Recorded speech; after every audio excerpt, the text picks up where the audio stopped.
Les réfugiés sont contre tout agresseur de leur pays d'accueil. C'est logique et c'est compréhensible. Qui aimerait voir brûler la maison qu'il abrite en risquant de perdre sa vie? Est-ce qu'un réfugié peut comploter contre la terre d'accueil alors qu'il a choisi de perdre tout et vivre plusieurs décennies dans de mauvaises conditions hors son pays natal? Ou préférerait-il de démasquer son bourreau au profit de sa deuxième patrie? Ce sont certaines des questions auxquelles nous allons répondre dans cette vidéo.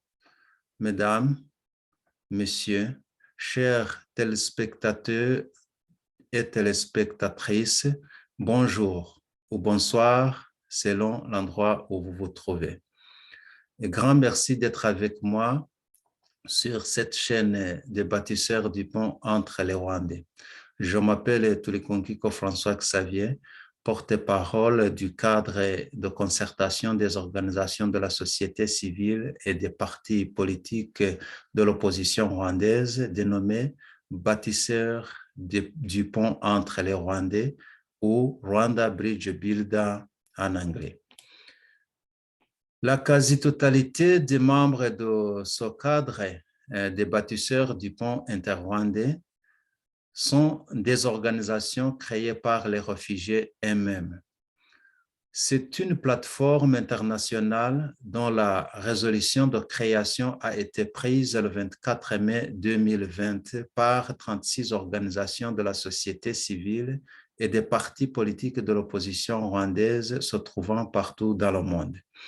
Les membres de ces organisations et partis politiques sont, avant tout, des réfugiés qui ont été obligés de fuir leur pays natal à la recherche de la sécurité, soit personnelle, soit celle de leurs proches.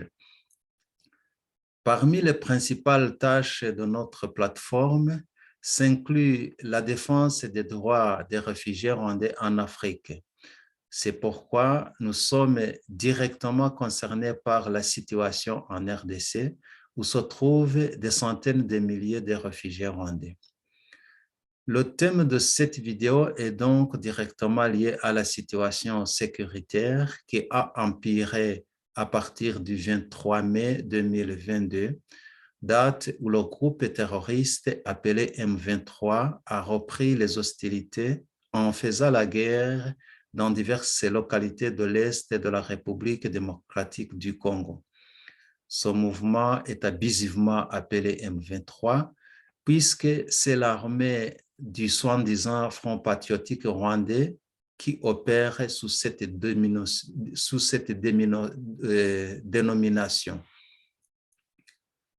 Tous ceux qui nous suivent se rappellent et savent très bien que ce pseudo M23 a mené une guerre meurtrière sur le même territoire de la RDC dans les années 2012-2013. C'est exactement en 2013 que les FARDC, soutenus par les forces onusiennes de la MONUSCO, ont bâti ce groupe terroriste et l'ont chassé complètement du territoire congolais. Le reste de ces combattants s'était retiré au Rwanda et en Ouganda.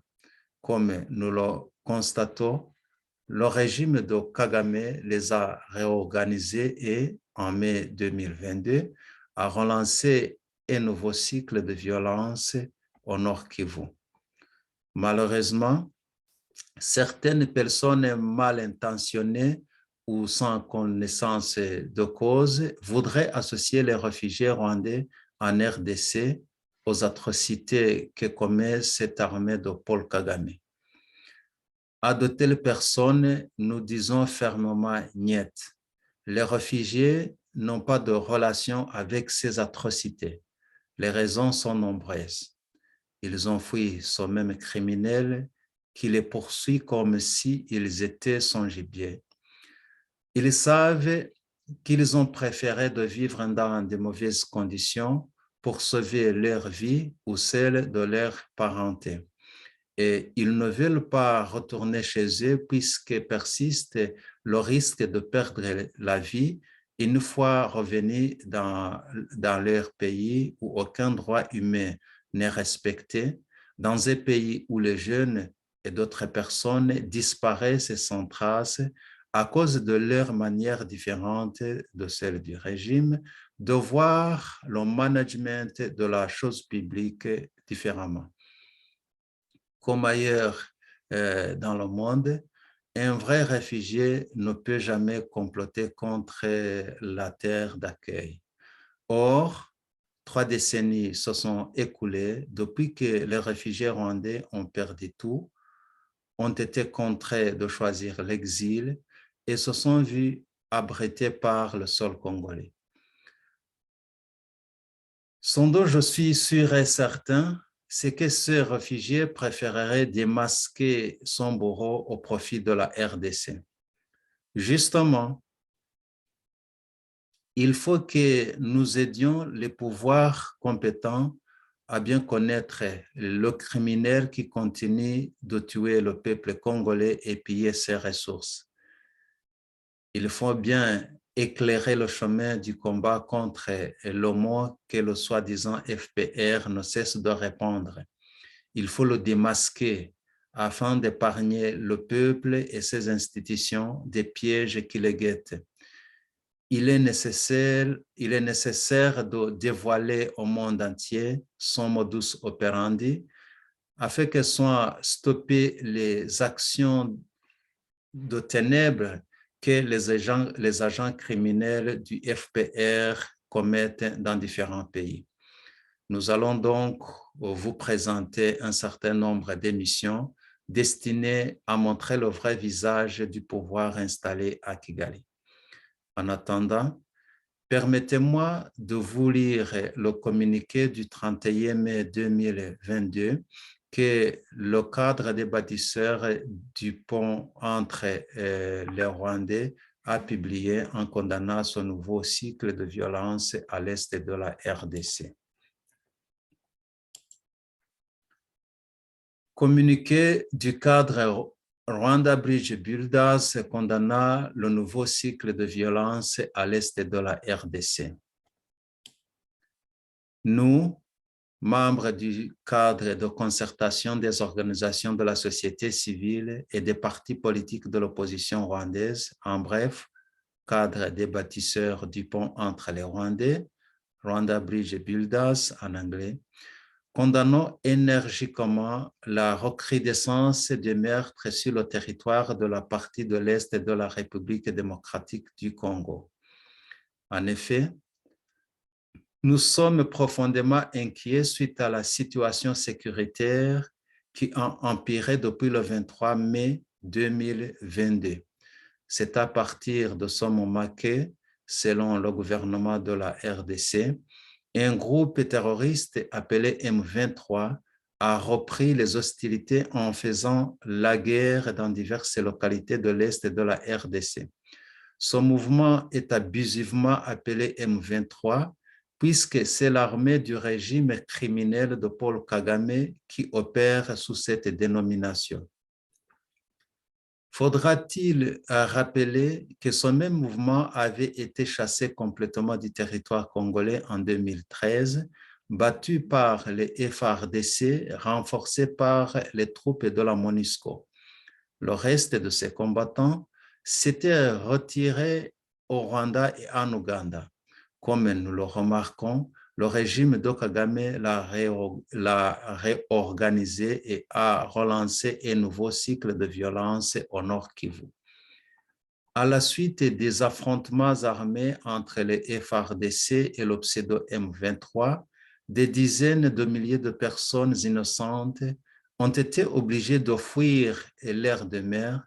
Certaines se sont déplacées vers d'autres régions de la RDC, tandis que d'autres se sont réfugiés en Ouganda. Le cadre des bâtisseurs du pont entre les Rwandais condamne énergiquement ces agressions qui portent atteinte à la vie des populations civiles et mettent en péril la paix et la sécurité en RDC, ainsi que dans toute la région des Grands Lacs d'Afrique. Compte tenu du fait que notre plateforme comprend plusieurs organisations des réfugiés, et face à certaines mauvaises langues qui voudraient associer les réfugiés rwandais en RDC aux atrocités que commet l'armée de Paul Kagame, les bâtisseurs du pont entre les Rwandais déclarent ce qui suit. 1.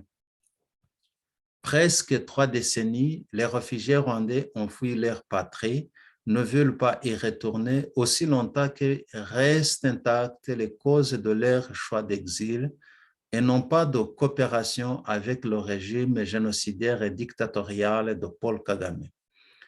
2. Le peuple rwandais doit être différencié du groupuscule de Paul Kagame qui, par le biais du soi-disant Front patriotique rwandais, FPR en sigle, s'est détaché de l'armée ougandaise et le 1er octobre 1990 a commencé le génocide contre ce même peuple rwandais. 3. En juillet 1994, le soi-disant FPR s'est emparé du pouvoir au prix d'une catastrophe humanitaire qu'il a provoquée et s'est approprié du territoire national comme un butin de guerre. Aujourd'hui, la société rwandaise est plus que jamais divisée et polarisée suite à une politique et une stratégie voulue et entretenue par le régime du FPR, centrée sur les tensions ethniques, la peur, la terreur et le mensonge. Ainsi, le pouvoir est entre les mains d'un petit groupe de criminels ayant érigé dans ce pays un excellent mécanisme de relations publiques du Rwanda qui a réussi à cacher le caractère d'exclusion et de répression du régime de Kigali. 4. En novembre 2021, le cadre des bâtisseurs du pont entre les Rwandais a adopté une résolution reconnaissant que le FPR a commis un génocide contre les Hutus sur le territoire du Rwanda depuis le 1er octobre 1990 et du Zaïre, RDC, depuis octobre 1996. 5. Par cette même résolution, reconnaissant le génocide contre les Hutus commis par le FPR au Rwanda et en RDC, les bâtisseurs du pont entre les Rwandais avons réaffirmé notre rôle dans la lutte contre l'injustice et la culture de l'impunité, ainsi que la nécessité de multiplier les efforts de défense et plaidoyer pour les victimes de ce génocide. 6. Dans le cadre de la recherche d'une paix et d'une stabilité durable dans la région, nous demandons qu'une suite appropriée soit accordée aux recommandations du rapport Meping. Sans doute, c'est à cause de l'impunité dont jouit le FPR que ces exactions contre les civils non armés se poursuivent à un rythme inquiétant, aussi bien à l'intérieur qu'à l'extérieur des frontières nationales. Toujours en raison de cette impunité, le Rwanda, dirigé par ce FPR, a fini par devenir l'épicentre de l'instabilité de la région des Grands Lacs africains et, conséquemment, une menace à la paix et à la sécurité régionale. 7. Afin de paver la voie à une paix durable propice à la réconciliation entre les pays de la sous-région, nous réitérons notre soutien unanime à la démarche du Dr Denis Mukwege en faveur de la mise en place d'un tribunal pénal international pour le Congo, tel que recommandé par le Haut Commissariat des Nations Unies aux droits de l'homme, ayant pour mandat de poursuivre, de juger et de punir les responsables de tous les crimes commis contre les populations civiles en République démocratique du Congo au cours de la période considérée par le rapport Meping. Ceci permettra d'éradiquer la culture de l'impunité qui règne en Afrique et des Grands Lacs et qui constitue le fondement de la déstabilisation permanente de cette région. Et enfin, 8.